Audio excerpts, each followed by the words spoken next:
남쪽 해역에 구름이 없는 넓은 영역이 있습니다. 강한 태평양 고기압이 확대되고 있습니다. 그 영향으로 일본 남쪽 오키나와는 장마 종료가 발표되었습니다.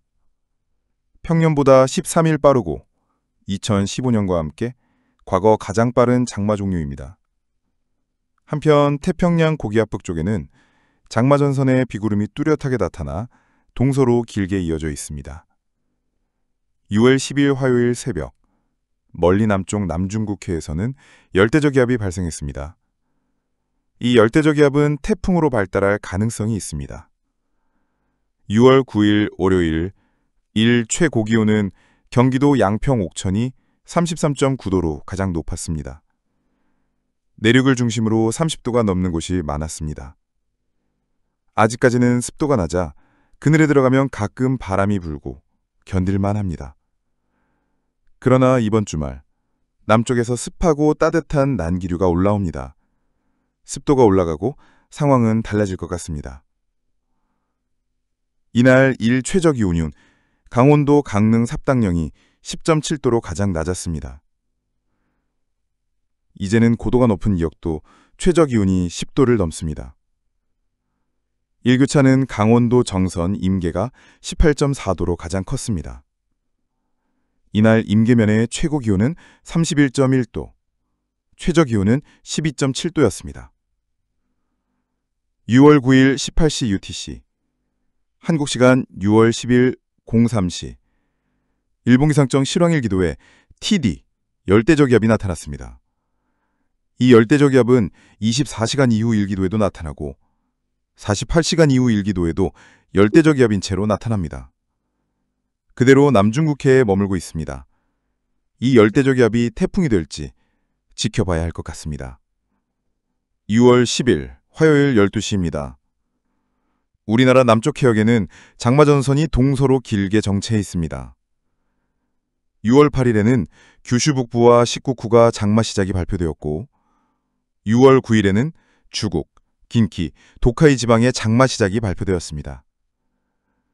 규슈 남부 가고시마현에는 올해 처음으로 선상 강수대가 발생했습니다. 24시간에 300mm에 달하는 격렬한 폭우가 내리고 있습니다.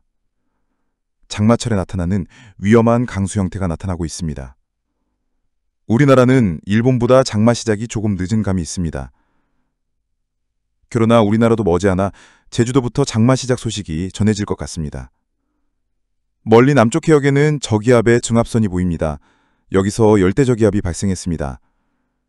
열대적 기압인 태풍의 병아리라고 할 수 있습니다. 열대적 기압의 전 단계가 저압부입니다. 저압부는 주위보다 기압이 낮고 구름의 회전이 확인되지만 중심이 확실하지 않은 열대 요란입니다. 태풍의 알이라고 할 수 있습니다. 저압부에서 중심이 확실해지면 열대적 기압이 됩니다. 알에서 깨어난 태풍의 병아리입니다. 그리고 열대적 기압 중에서 최대 평균 풍속이 17.2m/s를 넘는 것이 태풍이 됩니다. 이 열대적 기압은 올해 발생한 두 번째 열대적 기압입니다. 올 2월에 이미 첫 번째 열대적 기압이 발생했습니다. 발생한 곳은 이번과 거의 같은 곳입니다. 그때 태풍 제1호 발생이 임박했지만 결국 태풍으로 발달하지는 않았습니다. 모든 열대적 기압이 태풍으로 발달하지는 않습니다.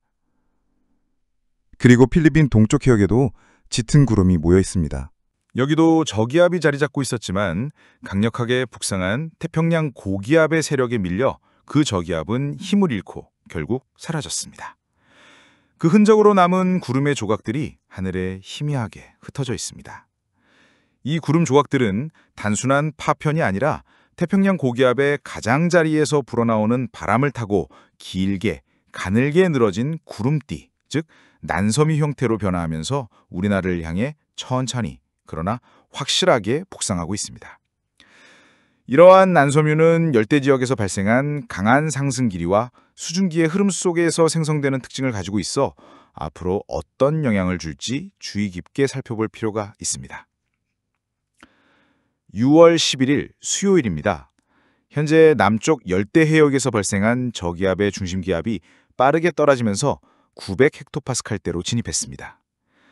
이는 일반적인 열대저기압보다는 훨씬 더 낮은 수치로 그만큼 강한 발달 가능성을 시사하고 있습니다. 등압선의 모양을 살펴보면 태풍의 전형적인 징후인 동심원의 형태를 보이고 있습니다.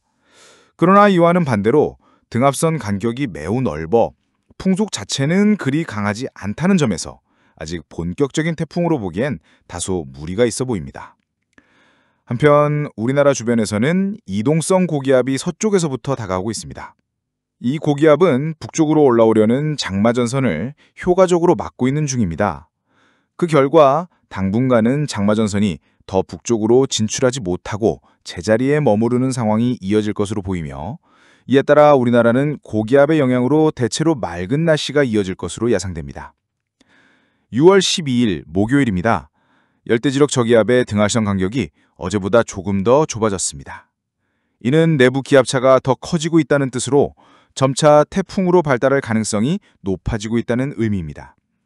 하지만 단순히 등압선의 모양만으로 태풍 발생 여부를 단정할 수는 없습니다. 여전히 풍속과 구름의 조직 정도 등 다양한 요소들을 함께 고려해야 하기 때문입니다. 우리나라 주변의 이동성 고기압은 동쪽으로 천천히 이동하고 있습니다. 이에 따라 남쪽 해상에 머물러 있던 장마전선의 비구름이 점차 제주도 부근까지 북상에 걸리기 시작했습니다. 공식적인 장마 발표는 없지만 이미 제주도는 사실상 장마철에 들어선 것이 아닌가 하는 생각이 들 정도로 지속적인 비구름의 영향을 받고 있습니다. 6월 13일 금요일입니다. 열대지역 저기압은 현재 하이난선 부근에 위치하고 있습니다. 열대저기압이 섬이나 육지에 상륙하게 되면 지표와의 마찰로 인해 점차 약화되며 동시에 해양에서 공급받던 수증기도 줄어들기 때문에 더 이상 발달하기가 어려워집니다. 실제로 이 저기압도 하이난 인근에 머물며 세력이 정체되고 있는 모습입니다. 그렇지만 우리나라에 더 직접적인 영향을 주는 것은 이 열대저기압보다는 오히려 필리핀 동쪽 해역에 흩어져 있는 구름의 파편들입니다. 이 지역에서는 활발한 대류 활동, 즉 정난운이 강하게 표현하고 있습니다. 이렇게 생성된 활발한 정난운 집단이 마치 하나의 거대한 몸체처럼 결합하면서 난섬유 형태로 이루며 북상하고 있습니다. 이 지역의 등압선 간격은 매우 좁아서 난섬유가 강한 바람을 타고 빠른 속도로 북쪽으로 이동 중입니다. 현재 제주도 남쪽에 머물러 있던 장마전선도 이 난섬유의 영향으로 점차 북쪽으로 밀려 올라가고 있으며 실제로 전선의 위치가 눈에 띄게 변하고 있습니다. 이 난섬유는 사실상 태풍이 될 뻔했던 조직이었기 때문에 그 위력 또한 결코 무시할 수 없습니다. 이번 주말에는 이 난섬유와 장마전선이 맞닿는 지점에서 강한 비구름이 형성될 것으로 보여 주의가 필요합니다. 6월 14일 토요일 주말입니다. 이번 주말에도 또다시 전국에 비가 내릴 가능성이 큽니다. 중국 남부 지역에는 등압선이 뚜렷한 동심원의 형태로 정리되고 있습니다. 이 지역에서 발생한 열대저기압이 여전히 뜨거운 해역을 따라 이동 중인데 이 저기압이 과연 태풍으로 발달할 것인지는 아직 단정할 수 없습니다. 만약 발달하여 태풍이 된다면 올해 제1호 태풍 우딥이라는 이름이 붙게 됩니다. 우딥은 마카오에서 제출한 이름으로 광둥어로 나비를 뜻합니다. 재미있게도 이번 태풍의 예상 경로가 마침 마카오 인근을 지나고 있어 이름을 지어준 나라가 태풍을 실제로 향하는 보기 드문 상황이 연출될 수 있습니다. 미국의 GFS 예측 모델과 독일의 아이콘 모델을 함께 살펴보면 태풍의 상륙 지점이 불과 4일 앞으로 다가오는 지금 거의 유사하게 수렴하고 있습니다. 이에 따라 홍콩과 마카오를 포함한 중국 남부의 여러 도시들의 큰 피해가 예상됩니다. 물론 우리나라도 이 영향을 완전히 비껴가기는 어려울 것으로 보입니다. 태풍의 직접적인 영향보다는 난섬유의 북상 경로가 더 우려됩니다. 태평양 고기압의 가장자리를 따라 유입된 난섬유가 우리나라로 들어오면서 미국 모델에서는 마치 선상강수대처럼 남해안에 길게 걸쳐있는 강한 비구름대를 보여주고 있습니다. 독일 모델 역시 서울 부근을 중심으로 동서로 길게 형성된 비구름대를 예측하고 있어 전국 대부분 지역에 걸쳐 장시간 지속되는 비가 예상됩니다. 난섬유는 말 그대로 하늘의 강이라 부를 만큼 방대한 수증기를 머금고 이동합니다. 마찬가지로 장마전선도 하늘의 강입니다. 이 두 개의 하늘의 강이 한반도 상공에서 맞부딪힐 경우 폭발적인 강수 현상이 발생할 가능성이 있습니다. 특히 지형적 영향을 받는 남부 내륙과 동해안, 수도권 일부 지역에서는 짧은 시간 동안 매우 많은 비가 집중될 수 있어 하천 범람이나 도로 침수, 주택 침수와 같은 피해가 일어날 수 있으니 특별한 주의가 요구됩니다.